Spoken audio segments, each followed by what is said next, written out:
Matt Armstrong just added a new car to his garage, but this wasn't a normal purchase. This was a crashed, non-running Mercedes G63 AMG that he bought at auction with one goal: get it running in 6 days and drive it over 2,000 miles to Switzerland. The engine was completely seized, the gearbox was questionable, and halfway through the journey to Switzerland, the rear differential exploded on the motorway. 6 days, multiple catastrophic failures, one impossible deadline. Let me show you how Matt actually pulled this off. Before we dive in, hit that subscribe button. Matt picked up this 2020 G63 AMG from a finance repossession auction. 51,000 miles, front-end damage. And the auction house gave him the worst news possible. It doesn't run or drive.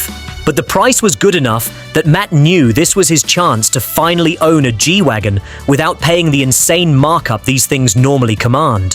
When he first saw the car, it honestly didn't look that bad. Some front-end damage, broken oil cooler, one cracked headlight, but the interior was pristine. Cream leather and chocolate dashboard. No airbags deployed. This car looked like it should run. So why doesn't it? The auction guy drops the first bomb. There might be a hole in the gearbox. It just came back from a garage down the road and they said there's a big problem. Matt's thinking this is weird. Why would the gearbox have a hole at the same time the front end got crashed? But he's already committed. He loads it up and takes it back to the workshop. First thing they check is underneath, looking for this supposed hole in the gearbox. They can't find anything obvious. No oil leaking, no visible damage to the gearbox casing. But there is damage to the transmission cooler at the front. If that got ripped out and the car kept running, the gearbox could have overheated and destroyed itself internally. Matt drains the oil to see if the engine has any. This is the moment of truth. If no oil comes out, the engine ran dry and it's completely done. The oil comes out. It's filthy, but it's there. So the engine has oil. That should be good news. But Matt still can't start the car. They think it's crash data stored in the ECU. Most newer Mercedes have a system where if the car detects a crash, it stores data that prevents you from restarting until you clear it with a diagnostic tool. Matt scans it. No crash data. The car still won't start. Then they find the brake pedal switch is faulty. On these cars, if the computer doesn't think you're pressing the brake, it won't let you start the engine. They bypass the switch. Still nothing. Now a new fault code appears. Faulty starter motor. Matt's thinking, what are the chances the starter motor breaks at the exact same time as the crash? But they test it. The starter motor is completely dead. Here's where it gets really bad. They try to turn the engine over by hand using a socket on the front pulley. It won't move, not even a little bit. The engine is completely seized, solid, locked up. Matt is baffled. The engine had oil in it. There's no water inside the cylinders. No sign of flood damage. No logical explanation for why this engine is seized. If a timing chain had snapped, you'd be able to turn it at least a little bit. This engine won't budge at all. At this point, Matt has a decision to make. He could spend days stripping the engine apart to find out what went wrong. Or he could cut his losses and find a replacement engine immediately. He's got 6 days until he's supposed to be driving this to Switzerland. He doesn't have time to rebuild an engine, so he makes the call, find a second-hand engine and gearbox, replace both, move on. Within 1 day, Matt sources a 2023 G-Wagon engine and gearbox from a breaker in Birmingham. He gets a good deal on it. The engine comes out, the new one goes in, new oil cooler, new radiator, fresh oil, fresh filters. Everything gets bolted back together. The moment of truth. Matt presses the start button. Nothing. Same problem. The car won't start. They're thinking this has to be a ghost immobilizer. Some of these high-end cars have aftermarket security systems that the new owner doesn't know about. But then Matt realizes one of the electrical plugs wasn't seated properly. He pushes it in all the way. Tries again.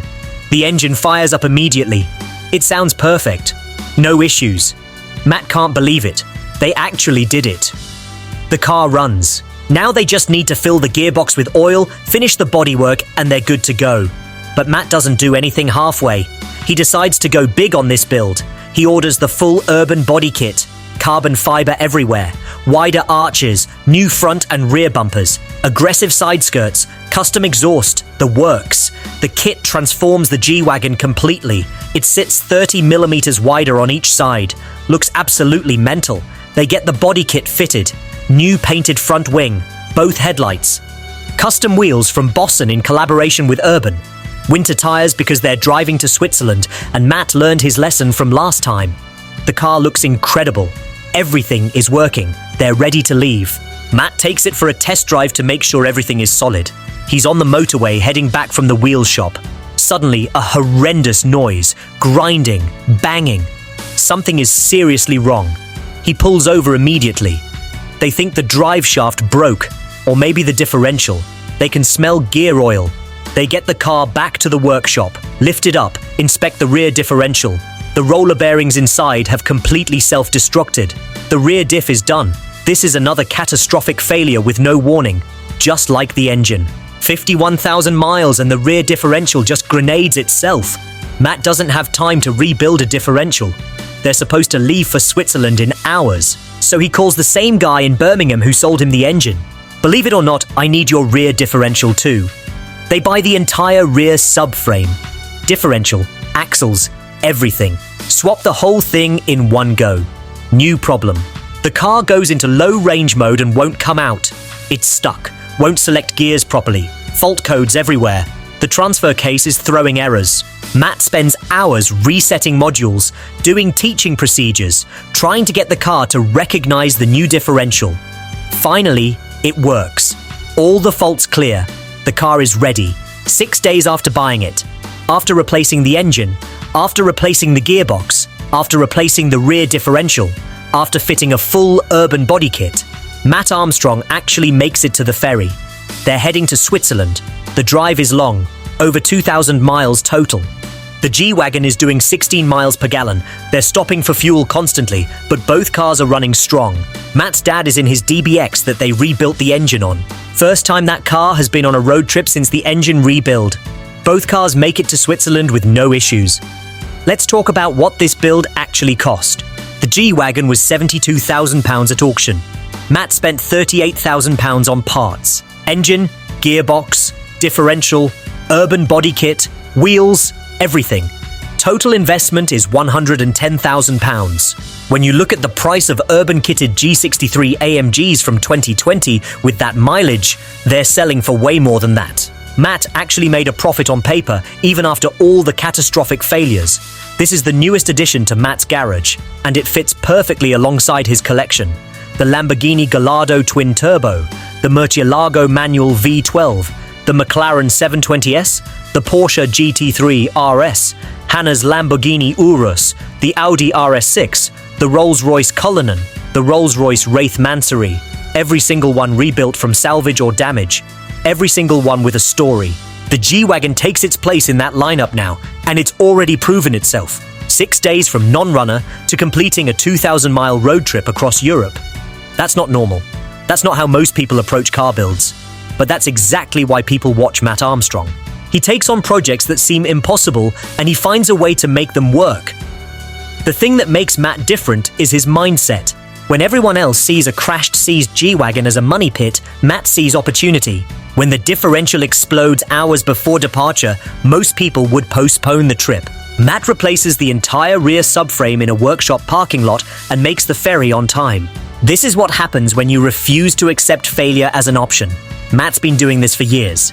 He started on his driveway with a little red toolbox. Now he's got a purpose-built garage that looks like it should be in Monaco. A workshop that rivals main dealerships.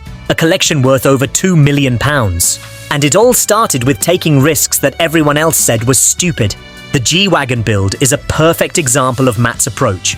Buy the car everyone thinks is too far gone. Replace whatever's broken. Make it better than it was before. And prove everyone wrong in the process. That's the formula. That's why it works. Subscribe and turn on notifications. See you in the next one.